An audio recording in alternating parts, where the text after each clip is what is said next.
Welcome back, everyone. For the first time ever, the Olympics will host esports competitions. A sign the video gaming industry, with its millions of players and spectators, is proving its relevance and reaching the mainstream. As with anything online, though, there are vulnerabilities. Consumer investigator Kristen Burns shows us what's at stake if you're not protected while you play.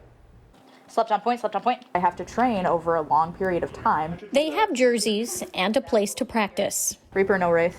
Their sport isn't football, tennis, or swimming. I'm Valking. It's gaming. It depends on people's definition of athletics. Student athletes at Concordia University are honing their hand-eye coordination and reflexes. When they graduate, they'd be thrilled to start a career in esports. The Entertainment Software Association reports the average salary in the video game industry is more than $120 grand, more than double the national average. If you're a gamer for a living, there's a good chance people pay to watch you play. The more followers you have, the more money you can make. Similar to any sport, there are cheaters. And in esports, there are hackers. Their motives may all differ, but if they get into your game, they have a buffet to steal from.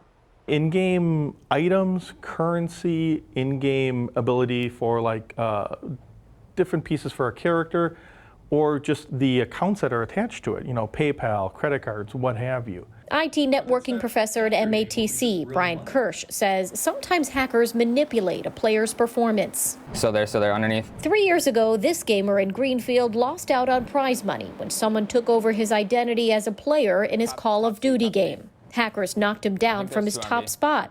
His computer recorded them laughing about it. Fresh start, put the fresh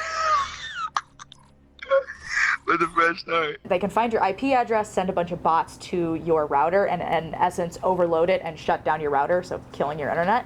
Player Maggie VC has also been hacked, not during a college tournament, but when she was playing for fun. And I know that the risks are there, but I'm confident that as the world continues to grow in terms of our involvement with online activities, that esports will benefit from increased security practices and the like. Esports analyst Alex Fletcher says players should research who's organizing a tournament and what security is in place before they sign up.